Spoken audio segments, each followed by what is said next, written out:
안녕하세요. 오늘 서울시장 출마 보고를 하는 박영선입니다. 그 첫 번째는 21분에 모든 게 해결되는 컴팩트 도시로 서울을 재구성하는 도시 공간의 대전환입니다. 즉 21개의 다핵 분산 도시 형태로 서울을 만들겠습니다. 두 번째는 서울 디지털 경제로의 대전환입니다. 서울시 주요 거점에 글로벌 혁신 창업 벤처 단지도 여러 곳 조성하겠습니다. 공공유가와 방과 후 교육 서비스의 양과 질을 획기적으로 높여서 아이 돌봄과 교육을 서울시가 책임지는 대전환 역시 이루어내겠습니다. 그리고 코로나19의 서울시 대전환으로 안전하고 공정하고 따뜻한 서울을 만들겠습니다. 좀 더 다양한 그린 다핵 도시로 살맛 나는 서울을 시민 여러분과 함께 만들겠습니다. 서울시 대전환 G7 글로벌 디지털 경제 수도 서울. 즐거운 도시가 성공합니다. 합니다. 박영선 서울시 대전환. 안녕하세요. 한겨레 김원철 기자입니다. 안녕하세요. 한겨레 서영지 기자입니다. 4월 7일 서울시장 보궐선거를 앞두고 각 당 후보들을 저희가 릴레이로 인터뷰하고 있습니다. 오늘은 가장 최근에 출마 선언을 하시고 현재 열심히 현장을 누비고 계신 더불어민주당 박영선 후보를 모셨습니다. 안녕하세요. 네, 안녕하세요. 예. 일단 그 출마까지 굉장히 고민을 길게 하셨고 저희도 뭐 기사를 썼다가 뭐 여러 과정들이 있었는데 그 고민이 좀 길어지셨던 이유에 대해서 좀 여쭙고 싶습니다. 그 당시 중기부에 좀 다급한 상황이 많았습니다. 첫째, 버팀목 자금을 차질 없이 집행하고 오전에 신청하면 오후에 집행해야 되는 그런 그 시스템을 마련하는 일. 또 하나는 이제 백신이 이제 곧 들어오지 않습니까? 그러면 백신이 들어와서 백신 접종까지 그 과정에서 중소벤처기업부가 그 미국의 바이든 행정부가 필요하다고 이야기하는 쥐어짜기 주사기, 네. 특수 주사기. 네네네. 그거 생산과 관련이 많이 있었습니다. 그 주사기가 특허 제품인데요. 우리나라에 생산하는 중소기업이 딱 한 군데 있었고요. 그 중소기업을 찾아서 가서 대기업하고 같이 스마트 공장을 만드는 일, 이것을 도와드렸어야 되고 또 그 중소기업이 걱정을 했었습니다. 혹시 우리 기술이 유출되는 것은 아닌가 그런 걱정도 덜어드렸어야 되고 또 미국의 그 FDA 신청하기까지 또 미국과 우리나라가 이제 그 제약사들의 협상 과정에서 세계 모든 나라가 백신을 구하니까 협상에 그 레버리지가 안 생기지 않습니까? 네. 그래서 그 협상의 레버리지를 찾는 과정에서 그 주사기를 찾아낸 것입니다. 그러니까 5명 맞힐 거를 6명을 맞힐 수 있는 거니까요. 제약회사 입장에서는 20%의 자연 증산 효과가 있는 거고요. 100만 명분을 들여갖고 오면 120만 명을 맞출 수 있으니까 우리나라 입장에서도 속도도 빠를 수 있고 예산도 절약할 수 있죠. 그 일을 마무리하는 게 그게 굉장히 좀 바빴습니다. 그 당시에. 그리고 또 하나는 이제 그 모데나에서 한국의 제2의 바이오 혁신 공장을 세우고 싶어 합니다. 근데 그 모데나의 반셀 CEO가 한국을 40번 왔다 간 사람입니다. 그래서 한국의 매력, 그다음에 한국 젊은이들의 그 실력, 이런 것들을 아주 굉장히 높게 평가하고 있습니다. 그래서 R&D 투자를 같이 하고 공장을 세우는 일, 이 협상이 진행이 되고 있었어요. 근데 제가 중소벤처기업부 장관을 그만두면 이제 그 일을 누군가에게 넘겨드려야 되고 그렇기 때문에 그런 마무리 작업들 이런 것들이 좀 시간이 걸렸습니다. 예. 네. 그래서 지금 말씀하신 그런 사정 때문에 그 김동연 전 부총리가 좀 대신 나서줬으면 하는 마음이 있으셨던 건가요? 그것도 사실입니다. 그래서 만나서 직접 설득도 하셨다고. 그렇습니다. 예. 네. 아무래도 또 관심도 있으셨습니다. 네. 근데 결국 뭐 때문에? 원래 이제 그 정치권 밖에서 정치권을 들여다볼 때는 정치권의 여러 가지 그 움직임들이 체계적이고 조직적이지 못하다 이렇게 느끼실 수 있죠. 그런데 제가 권유할 때보다 그 어느 정도 90%까지 관심이 있으셨는데 네. 나머지 10%에 대한 어떤 결정을 내리시는 그 과정에서 네. 상황이 좀 많이 안 좋아졌습니다. 그게 이제 1월 초의 상황인데요. 네. 그러다 보니까 제가 무슨 생각이 들었냐면 이거 상황이 안 좋아져서 괜히 다른 사람한테 나가라고 그런 예. 모양새가 되는 거 아닌가 하는 생각이 들고요. 또 김동연 부총리가 혹시라도 그렇게 새로운 도전을 하셨다가 결과가 안 좋았게 네. 되면 굉장히 미안할 것 같았어요. 그래서 제가 이제 더 이상 선택의 여지가 없구나. 당을 위해서 나가야 되겠다. 이런 네. 생각을 했습니다. 그래도 이제 보기에 따라서는 워낙 그 출마 결심과 출마 선언까지가 짧다 보니까 좀 준비가 좀 부족한 거 아닌가 이렇게 보실 수도 있을 것 같은데. 제가 도시지리학을 전공했기 때문에요. 도시에 관한 생각은 아주 오랜 기간 했었고요. 그리고 또 그러다 보니까 이게 저의 여가 생활처럼 됐습니다. 그래서 제 페북을 보시면 뭐 2017년도쯤이었던 걸로 기억하는데 11월, 12월 2018년도 그때 도시를 걷다 해서 이렇게 시리즈로 쭉 써놓은 것도 있고요. 네. 또 제가 서울을 걷다라는 책을 낸 적도 있습니다. 이게 2018년도에 나왔었는데요. 오늘 그 책을 좀 가져올 걸 그랬네요. 그런데 그런 것처럼 저의 그런 어떤 도시에 대한 축적의 시간은 다른 후보들보다 아마 훨씬 많았다라고 제가 자신 있게 말씀드릴 수 있습니다. 그래서 지금 제가 오늘까지 두 번째 공약을 냈었는데 네. 첫 번째 공약이 서울시 대전한 21분 컴팩트 도시 서울입니다. 이 21분 도시에 대한 생각은 좀 오랫동안 했었고요. 네. 그러다 보니까 제가 친한 건축가들도 좀 많이 만나게 되고 토론했던 시간들도 많이 있었고요. 또 오늘 그 소상공인을 위한 21분 도시의 예. 구독경제. 이것은 작년부터 제가 머릿속에 그리고 있었던 것이고 지금 코로나19 이후에 우리의 경제가 어떻게 바뀌어야 되는가에 대한 핵심 두 가지가 있는데 그것이 하나가 프로토콜 경제고요. 또 다른 하나가 구독 경제입니다. 소상공인들을 위해서. 그 21분 콤팩트 도시 이거 취지는 이제 굉장히 간명하게 잘 이해가 되는데 이게 아무래도 지금 현재 서울이 그렇지 못한 이유는 좋은 직장들이 특정 지역에 많이 몰려 있고 그렇습니다. 그래서 거기를 중심으로 이제 모든 인프라가 형성되고 이러다 보니까 그렇게 되는 것인데 이렇게 다핵 도시가 되려면은 결국 좋은 직장들이 이렇게 맞습니다. 분산이 돼야 될 텐데 그게 과연 관의 의지로 가능할까 이런 가능합니다. 의문이 있을 것 같아서요. 네. 조금 설명. 예.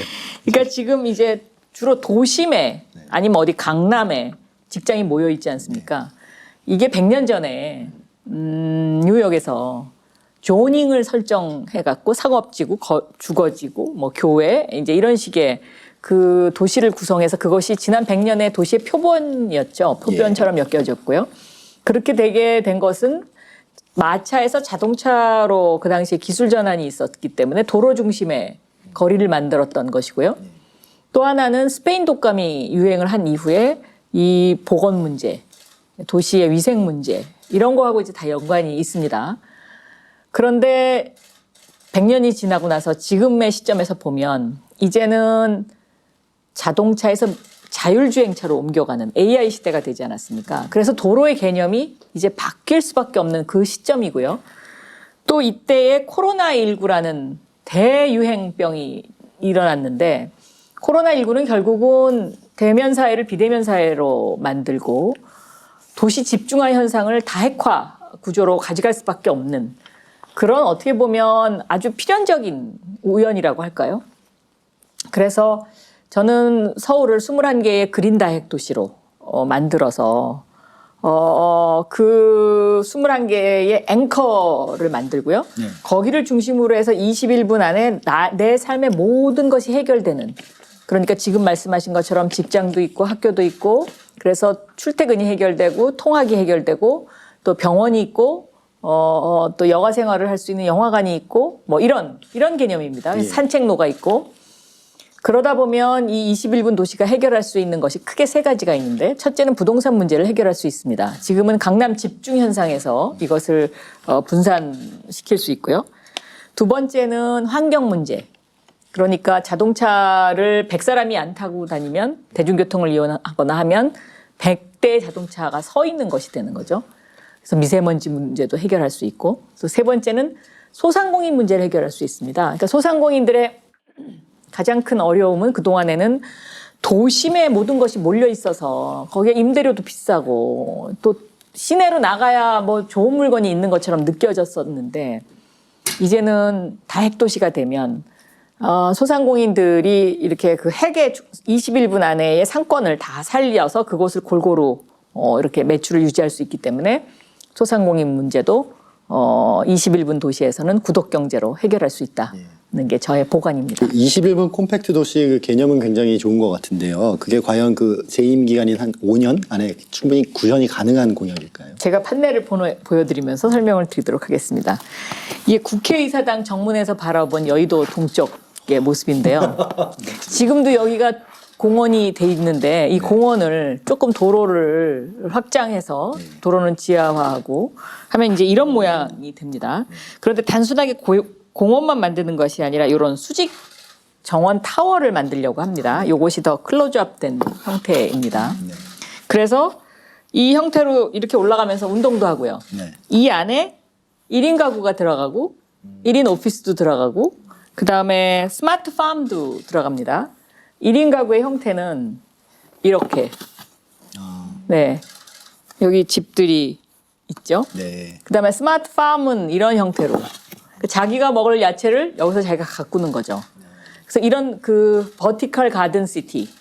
그래서 파리에 가면 에펠탑이 있고 서울에 오면 버티컬 가든 시티가 있다. 이런 어떤 저는 랜드마크를 만들어서 앞으로의 미래 100년의 도시의 표준이 서울이 됐으면 하는 그런 꿈을 가지고 있습니다.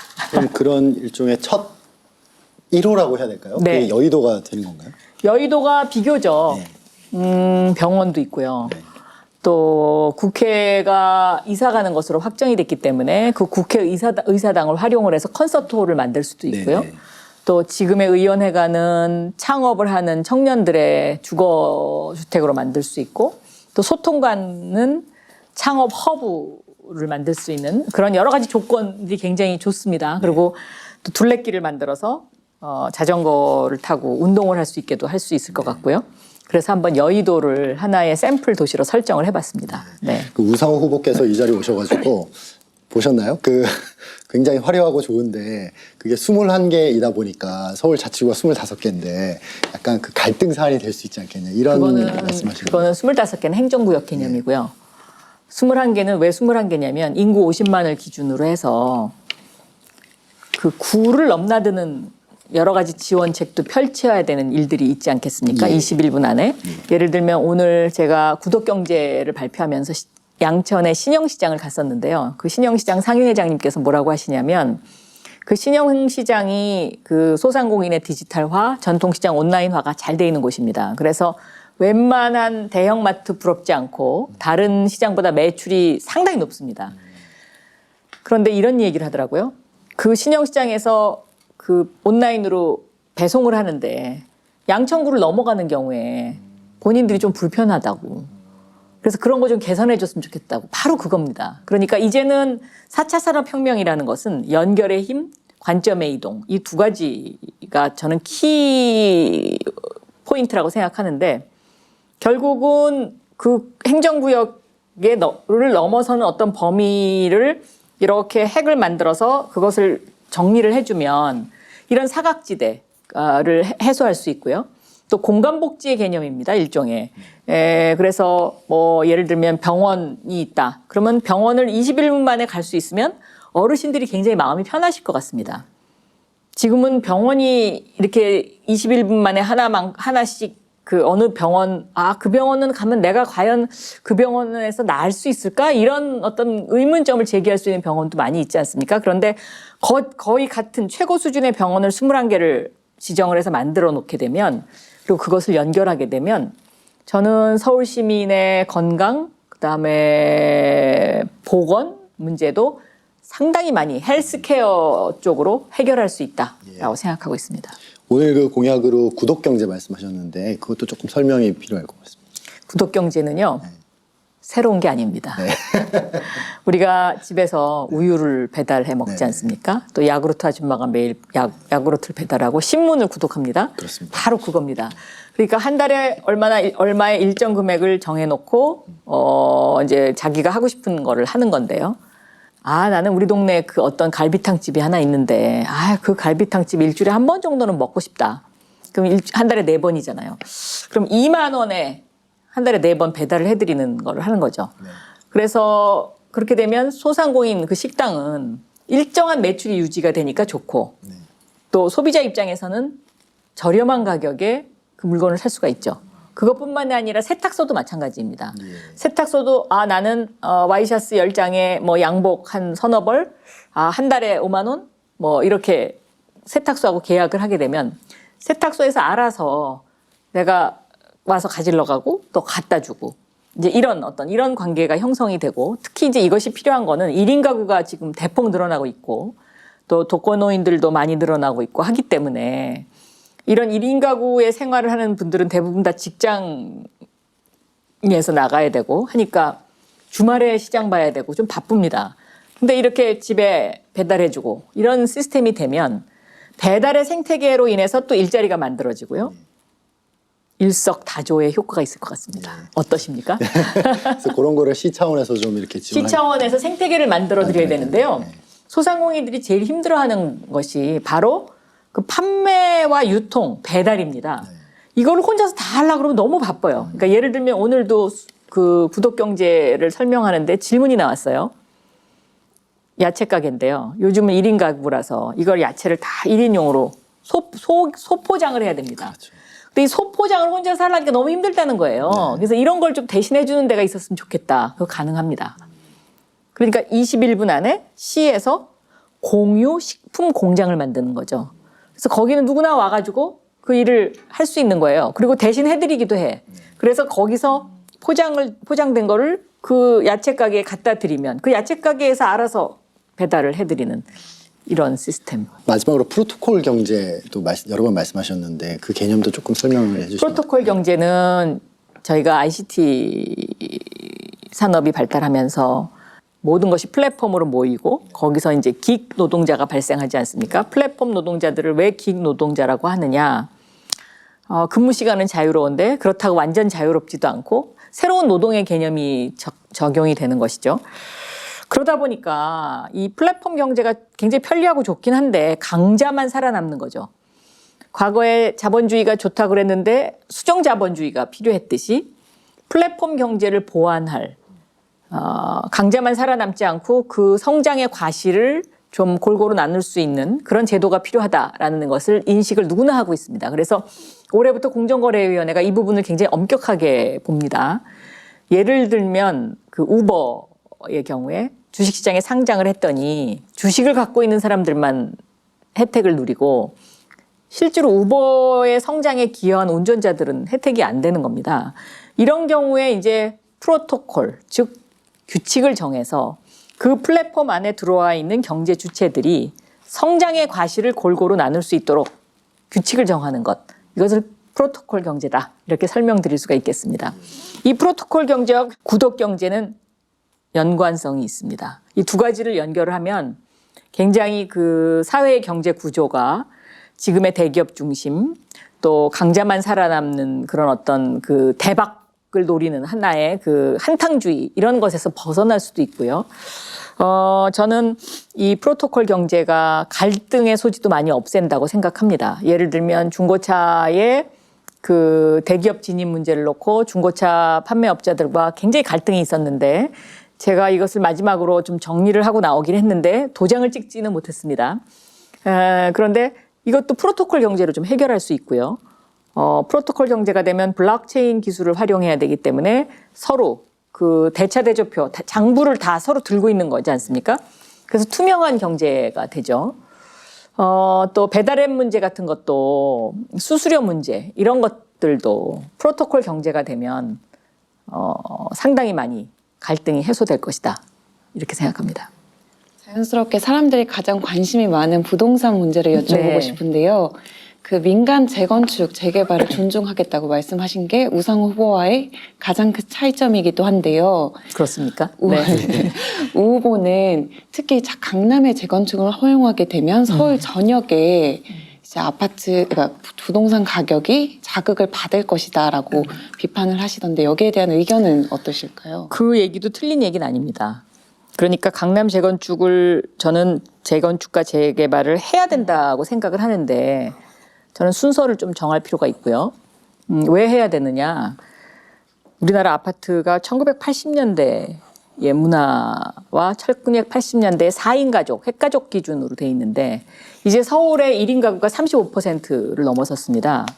곧 저는 50%를 넘었을 거라고 생각하는데요. 그러면 아파트의 구조도 바뀌어야 됩니다. 1인 가구, 2인 가구 위주로요.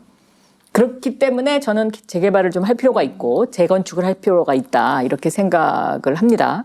다만 야당 후보들처럼 뭐 재개발 재건축 뭐 해가지고 거기서 어떤 수익을 원하는 그런 이제 재개발 재건축을 허용하는 것이 아니고요. 공공 커뮤니티 개념이 들어간 재개발 재건축을 할 필요가 있다. 이래야 이것이 지속 가능하거든요. 그래서 그렇게 서로 노력하면 저는 할 수 있다라고 생각하고 있습니다. 네. 그 말씀하신 공공 커뮤니티 재건축 재개발이라는 게 어떤 건지 좀 구체적으로 예를 들어서요? 네. 제가 구로에 있을 때 아파트 주변에 삼각공원이 하나 있었습니다. 그런데 그 삼각공원을 제가 이렇게 보니까 하루 이용자가 한 50명 정도밖에 안 돼요. 그래서 거기에 기적의 도서관을 만들었습니다. 그리고 공원을 옥상으로 올렸어요. 근데 아파트 단지가 있는데 그 바로 주변에 도서관이 있으니까 하루 이용객이 거의 주중에도 뭐 한 500~600명? 주말에는 1000명을 넘어가더라고요. 또 할머니, 할아버지, 부모님하고 같이 쓸 수 있는 도서관, 이용할 수 있는 도서관을 만들어 드렸어요. 그 기적의 도서관에 가면 온돌방도 있습니다. 가족이 이렇게 모여서 책상 놓고 같이 그림도 그리고 뭐 이런 것도 있고 영화도 볼 수 있게 해드리고 제가 그 설계하시는 분이 사실은 그 탤런트를 기부하셨는데 윤의식 건축가라고 그분한테 여러 가지 주문을 했습니다. 밤에 도서관에 불빛을 보고 아이들이 도서관을 오고 싶게 해 주십시오. 뭐 이런 주문도 하고 그랬는데요. 그래서 성공했습니다. 그런데 그것처럼 그런 재개발 재건축을 할 때 공공도서관이 그 안에 있다라고 생각하면 그 아파트의 가치가 저는 2배 이상 올라갈 거라고 생각합니다. 근데 그 공공도서관을 민간이 만들게 되면 아파트 분양가가 엄청나게 올라가죠. 그런데 그 공공도서관을 시가 지원을 해주고 대신 또 그 아파트 커뮤니티에서는 함께 살아갈 수 있는 또 다른 방법을 서로 생각을 교환을 하게 되면 저는 굉장히 좋은 그런 아파트의 재개발 재건축이 될 수 있겠다. 무엇보다 급선무가 이제 당내 후보가 되시는 거잖아요. 그렇습니다. 이제 문재인 정부의 장관을 지내셨지만 네. 일각에서는 이제 비문 정치인이다 이런 평가도 있는데 여기에 대해서는 좀 어떻게 생각하세요? 뭐 그렇게 그게 한때는 비판이었죠. 그런데 사실 저는 그렇게 생각하지 않습니다. 왜냐하면 제 마음은 항상 똑같았고요. 다만 2012년 대선 끝나고 나서 제가 이제 그 후보님하고 문재인 후보님하고 같은 그 학교 출신인데다가 제가 또 2012년 대선 때는 후보님을 거의 모시고 다녔었기 때문에 제가 거기 계속 있으면 또 그것 때문에 또 여러 가지 빚어지는 많은 문제점들이 있을 수도 있고 해서 조금 약간 멀리 이렇게 공간을 넓혀드리는 것 그것도 좀 필요했었고요. 또 때때로 후보님이 그 당시에 제 말을 좀 잘 안 들어주셨던 것도 있고 그래서 섭섭하기도 했고 뭐 사람의 어떤 어떤 그런 관계 설정이라는 것이 때때로는 그런 것들이 반복되면서 더 애틋하게 그리고 더 깊게 서로를 이해하게 될 수도 있는 거 아닙니까? 저는 그런 과정이 있었다고 생각합니다. 그리고 문재인 정부에서 중소벤처기업부 장관을 한 것에 대해서 저는 굉장히 감사하게 생각하고 그리고 저한테 굉장히 좋은 기회를 주셨다라고 생각하고요. 이 중소벤처기업부 장관을 654일을 했는데요. 이것이 서울시 행정에 굉장히 많이 도움이 된다라고 지금 느끼고 있습니다. 네. 근데 이제 중소벤처기업부가 9983입니다. 그러니까 기업의 99%, 일자리의 83%를 관장하는 부처거든요. 그러다 보니까 소상공인, 중소기업, 벤처, 혁신 스타트업 이런 분들이 서울 시내에서 만나시면 너무너무 반가워하시고 아유 그때 정말 너무 잘해주셨다고 도와주신다고 하고 그래서 굉장히 감사합니다. 저는 예전 인터뷰에서 이제 저 장관님이랑 상의는 많이 하지만 내 의견을 많이 들어주진 않는다라고 말씀하신 게 기억이 나더라고요. 네. 그래서 지나간 일이니까 에피소드 한 가지만 한 들려주실 가지요? 수 있으실까요? 2012년에 마지막 유세를 네. 정하는데요. 저는 부산을 찍고 서울을 올라와야 된다고 주장을 했거든요. 왜냐면 그래야 청와대로 들어가지 않습니까? 근데 그날 유세가 서울을 찍고 부산으로 내려가는 거였습니다. 이제 아래로 점점 내려가는 거였거든요. 그래서 이게 뭐 좀 특이하기는 하지만 일반적이진 않네요. 일반적이진 않고 이거 좀 이상하다 그랬는데 뭐 하여튼 그렇죠. 전 지나간 에피소드 중에 또 하나 궁금했던 게 2017년도 대선 때 네. 세 번째 전화를 받고 이제 서운함을 풀었다라고 말씀하셨더라고요. 근데 왜 그렇게 서운하셨던 거예요? 그 얘기는 좀 깁니다. 그러니까 그냥 뭐 그랬나 보다 이렇게 생각해 주시면 되겠습니다. 그럼 다음 기회에 꼭 말씀해 주시는 걸로 하고. 네, 그러나 뭐 그렇게 해서 나중에 문재인 대통령께서 대통령에 당선되시고 나서 저한테 뭐라고 얘기를 해 주셨냐면 그 박영선 의원이 그렇게 서운한 척하고 약간 멀리 떨어져 있다가 그 마지막에 와서 지원 유세를 저하고 공식 선거 운동은 저하고 처음부터 끝까지 같이 다니셨거든요. 이렇게 와서 해주니까 이것처럼 좋은 선거 운동이 없었던 것 같다 이런 말씀을 해주셨었어요. 너무 고맙다고. 그 말씀은 나중에 듣는 걸로 네, 하고 이건 네. 가장 많이 받으실 질문 같은데 우상호 후보 이길 자신 있으세요? 저는 3세번이고요. 우상호 후보는 두 번째입니다. 그렇죠. 그리고 심지어 민주당 후보도 한번 되셨잖아요. 그렇습니다. 2011년에. 네. 최근에 그 라디오 인터뷰에서 그 최근 그 영업손실 보상 어떻게 하느냐 이 문제가 되게 화제인데 국가 재정 외에 보험을 활용해서 보상이 가능하다 네, 이렇게 가능합니다. 짧게 말씀하셨는데 이거 좀 궁금하거든요. 설명 혹시 좀. 이거를 재정으로 해결을 하려고 하더라고요. 네. 그러면 재정이 너무 많이 들어가죠. 그런데 그 중소기업 중앙회에요. 그 노란우산 공제회라고 있습니다. 예. 이 공제회에서 보험을 할 수 있거든요. 이거를 보험의 개념으로 접근을 하게 되면 국가에서 소상공인들 같은 경우에는 보험료를 지원을 해주는 거죠. 뭐 5대5 매칭을 한다든지 이런 식으로. 그러면은 아마 재정이 그렇게 많이 안 들어갈 겁니다. 많이 안 들어가고요. 기금을 만들어서 아니면 서울신용보증기금이 있는데 서울신용보증기금을 활용을 해서도 이것을 손실을 충당을 할 수가 있습니다.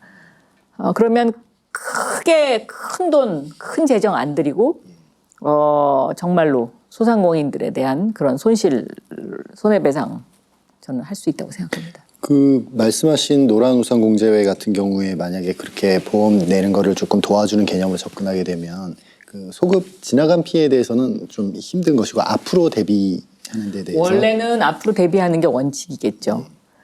그런데 예를 들면은요, 1차 재난지원금은 그 당시에 2020년 상반기까지 소상공인들이 힘들었던 거를 정부가 조금 지원해드린 거고, 새희망 자금은 추석 때까지 소상공인들이 힘들었던 거 지원해드린 거고요. 이번에 버팀목 자금은 연말까지 네. 힘들었던 부분을 지원해드린 거지 않습니까? 그런데 만약에 이번에 설을 지내는데도 또 집합금지나 영업 제한 때문에 소상공인들이 계속 힘들게 되시면 저는 이것을 국가가 지원을 좀 더 해야 된다고 생각하고요. 만약에 그 지원을 안 하게 되면 저는 그런 어떤 구간을 설정을 해서 국가의 지원이 미치지 못했던 그 순간부터는 소급 적용이 가능하도록 세칙을 만들 수도 있지 않을까 그렇게 생각하고 있습니다. 네. 아까 서울 신용기금 활용할 수 있다고 말씀하신 것도 그 일종의 대출 같은 개념은 아니고 직접 보증이죠. 그러니까는 신용 보증에서 보증을 해서 보증을 하게 되면은 이거는 C가 보증을 하는 것이니까 그러니까 시중은행을 활용을 해서도 그런 어떤 여러 가지 지원금과 같은 부분을 무이자로 대출해 드릴 수도 있는 방법이 있고요.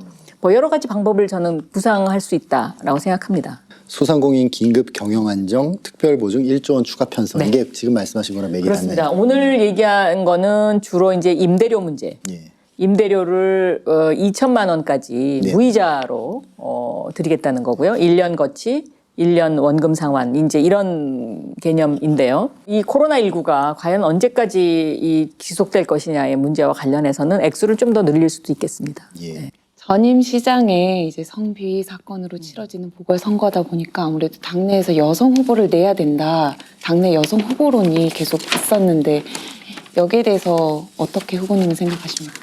제가 21살부터 직장 생활을 했습니다. 정말 많은 일들이 있어요. 네. 처음에 21살 때 KBS 들어갔었고 22살에 MBC로 옮겼거든요. 그리고 나서 44살에 국회로 갔으니까요. 근데 그 긴 기간 동안을 보면서 여성들이 마음의 상처를 많이 받았는데 아무 일도 없었던 것처럼 지내는 그런 여성들을 참 많이 봤어요. 근데 그런 상처가 있는데 아무 일도 없었던 것처럼 이거 굉장히 외로운 일이거든요. 그리고 그 고통입니다, 그게. 근데 이러한 그 외로움과 고통이 다시는 있어서는 안 된다고 생각하고요. 그리고 그런 여성들이 행복한 서울. 저는 그것은 여성시장의 탄생이라는 그런 상징적인 것이 이런 부분을 많이 해소해 줄 수 있다. 그리고 여성이 뭔가 우리가 새로운 어떤 그 유리천장을 깨면서 새로운 영역을 구축할 수 있는 가능성의 서울을 보여주는 것이라고 생각합니다. 시장이 되시면 관련해서 생각한 뭐 구체적인 정책이나 이런 게 있으실까요? 그 여성이 행복한 서울을 만들기 위해서는 여성들에게 꿈과 희망을 마음속에서 좌절을 느끼지 않도록 해줘야 되거든요. 그래서 가능한 예를 들면 뭐 지금 제도적으로 이사회를 구성할 때 그러니까 성이 다른 그 성별이 다른 사람이 반드시 한 사람 들어가게 이렇게 지금 법적으로 돼 있지 않습니까? 그런 것처럼 서울시 공무원이라든가 서울시라든가 산하기관에도 저는 반드시 그런 것을 적용을 해서 여성의 사회 진출 이런 것들을 정말로 도와주고 싶습니다. 동성애 반대 발언으로 곤욕을 치르신 적이 한 번 있으시잖아요. 네, 그렇습니다. 전임 네. 시장이 성소수자 인권 보호 관련 내용을 제정을 한다는 공약을 했다가 이제 지키지 못했는데 관련해서 생각해 하신 뭐 공약이나 이런 게 있으세요? 지금 시대가 네. 이제 많이 좀 포용적으로 바뀌고 있다고 생각합니다. 그래서 그런 부분도 우리가 서로 보듬고 가고 포용적으로 끌고 가야 되지 않을까 그렇게 생각하고 있습니다. 지금부터 저희가 쇼터뷰라고 아, 아까 말씀드린 네네네. 그거를 좀 진행을 하고 거기에 관련돼서 좀 더 설명하실 걸 네, 말씀을 듣고 하시죠. 그렇게 네. 먼저 첫 번째 질문 드리겠습니다. 몇 번의 탈당 위기가 있었는데 안 하길 잘했다. 저는 탈당하려고 생각도 안 했지만 탈당 관련해서 생각하신 적도 없다고. 정치를 그만둘까 생각한 적은 있습니다. 그러니까 정치를 그만둘까 생각했을 때 기자분들이 그렇게 기사를 썼었습니다. 여기는 내가 있을 곳이 아닌 것 같다. 나하고 잘 안 맞는 것 같다. 그런 생각은 좀 많이 했었습니다. 네. 두 번째 질문은 아들이 지난해 11월 입대를 했는데 이건 서울시장 출마를 할 수 있어서다. 아니고요. X 들어주시네요. 안구청 자료를 찾아보니까 11월 2일에 입대하셨더라고요, 아드님께서. 네, 예. 그래서 제가 그 논산훈련소에 가던 날은 등 탁탁 두들겨주면서 네. 오히려 우리 아들이 눈물을 흘릴랑 말랑 하고 들어갔는데 네. 부대 배치를 받고 나서 제가 좀 울었습니다. 네, 부대가 좀 살벌한 부대던데요. 저도 깜짝 놀랐습니다. 전혀 모르셨군요. 네, 네. 그러시구나. 그래서 여의도에서는 이제 그 아드님이 군대 가시니까 뭔가 출마나 이런 거 연관지어서 해석하는 의견들이 많이 있었거든요. 우리 아들이 지난 5월 달에 졸업을 했습니다. 대학교를 졸업을 해서 그래서 이제 군대를 가려고 신청을 해서 그렇게 그러니까 자연스럽게 가게 된 것입니다. 네. 나 한때 문재인 대통령을 미워한 적 있다. 없어요? 2014년 세월호 협상에 대한 비난은 지금도 억울하다. 그러니까 억울하다고 생각하진 않습니다. X. 네. 그때 그 세월호 그 가족 회장을 하셨던 그 회장님하고는 요즘도 가끔씩 만나고 또 저한테 찾아오시기도 하고 합니다. 그런데 그분도 저한테 좀 굉장히 미안해하고 계십니다. 왜냐하면 그 당시에는 저는 어떤 거였냐면 제가 좀 성격이 직선적인데 도종환 의원님께서 저한테 부드러운 직선이라는 별명을 붙여주셨는데요. 증거가 막 없어지는 거예요. 그걸 제가 알고 있었거든요. 이 협상을 더 끌면 이거 증거가 다 없어지겠구나 이렇게 생각했습니다. 저는. 그리고 그게 또 사실이었고요. 그래서 진상조사위원회를 조금 빨리 구성을 하는데 대신 우리가 3명이 더 들어가는 과반보다 훨씬 더 많이. 이 정도면 유가족분들이 저는 고개를 끄덕끄덕 하실 거라고 생각했고 실제로 그 유가족분 회장님 말씀 들어보면 마음속으로 그랬다고 하셔요. 그래요? 근데 뭔가 좀 부족한 것 같아서 그래서 아니다 이렇게 얘기하셨던 거라고 좀 미안했다고. 근데 지금 와서 생각해 보면 이런 것 같습니다. 그러니까 그렇게 큰 슬픔과 큰 아픔을 당하신 분들한테는 그것을 삭힐 수 있는 시간이 필요하고 세월이 필요한 거죠. 그런데 제가 그것을 그런 감정이 있다는 것을 알지만 이렇게 좀 두부 무자르듯이 이렇게 확 밀고 나갔던 것 아닌가. 그것 때문에 내가 이거 조금 더 증거가 없어지는 걸 알고 있었지만 그 문제는 그 문제고 또 세월호 유가족들의 마음을 조금 더 달래가면서 이 일을 했었으면 좀 결과가 좋았을 걸 이런 후회를 했어요. 그래서 중고차 협상 저것도요. 제가 장관을 그만두면서 마지막으로 이거를 그냥 확 어떻게 양쪽을 만나게 해가지고 할까 그러다가 어느 정도 지금 윤곽은 다 잡혀 있거든요.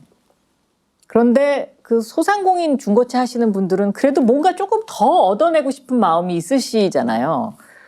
그 마음을 제가 이해하기 때문에 그냥 윤곽만 잡아놓고 조금 더 숙성의 시간이 필요하다 생각하고 남겨놓고 왔습니다. 2017년 대선 경선 때 안희정 캠프로 간 것을 후회한다. 그거는 저는 후회라기보다는 그 당시에는 당의 어떤 균형을 좀 맞출 필요도 있었습니다. 네. 그래서 그런 차원으로 간다고 제가 문재인 후보께 사전에 말씀드렸습니다. 네. 후회는 아니네요. 네. 그래서 후회하지는 않습니다. 왜냐하면 그 당시에 너무 일방적으로 문재인 후보가 이렇게 그 쏠림 현상이 일어나는 것에 대해서 당에서도 그래도 우리 후보들을 좀 다 키워줘야 되는 거 아니냐 그런 시각들이 있었거든요. 네. 서울시장에 떨어지면 대선에 출마한다. X입니다. X. 그러면 반대로 서울시장에 당선되면 대선에 출마한다. 그것도 X입니다. 그렇습니다. 거기까지는 아직 생각을 안 해봤습니다. 그러세요? 네.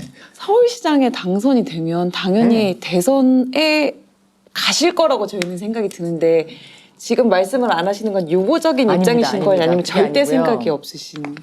제가 사실 정치권에 들어서요 어떤 목표를 세우고 무엇을 해야 되겠다고 생각해서 일을 한 적은 거의 없습니다. 제가 딱 한 가지 하고 싶었던 게 원내대표였습니다. 이것만큼은 내가 해야 되겠다. 국회의원을 했으니까.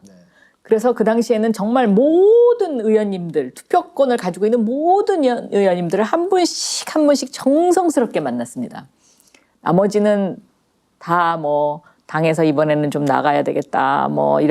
이런 연유로 해서 출마를 하게 된 그런 사람입니다. 그래서 때때로 저는 내가 이게 정치권에 와서 잘하고 있나 이렇게 스스로를 돌아볼 때도 있는데요. 지금은 서울시장 선거에 출마를 했으니까 서울시장에 당선돼서 서울시의 미래 100년의 좌표를 찍는 것이 제일 중요하고요. 그 일에 몰입하는 것이 저는 맞다라고 생각합니다. 그럼 이번에 서울시장은 주변의 권유가 더 컸어요? 아니면 주변 분들이 너무나 당연하게 제가 출마할 거라고 생각을 하고 계시더라고요. 심지어는 운명이다, 나가야 된다 이렇게 이야기하는 분들이 굉장히 많았습니다. 네. 서울시장이라는 자리는 천만 시민의 삶에 깊숙이 관여하는 막중한 자리입니다. 특히 이번 서울시장 보궐선거는 내년 3월 치러지는 차기 대통령 선거를 앞두고 있기 때문에 매우 정치적으로 중요한 선거라고 할 수 있습니다. 한겨레는 이번 선거 과정에서 시민들의 뜻이 각 후보들에게 잘 전달될 수 있도록 최선을 다하겠습니다. 박 의원님 오늘 말씀 감사합니다. 감사합니다.